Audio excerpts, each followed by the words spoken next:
Quando falamos em análise de marcenaria, vale a pena lembrar que respeitamos os projetos dos profissionais de arquitetura.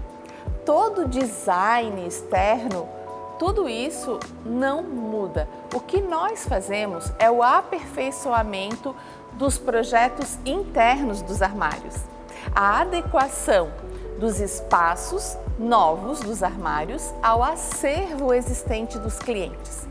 Essa compatibilização gera um resultado extraordinário na adequação de todos esses objetos. E no final, o cliente com certeza tem um resultado de excelência.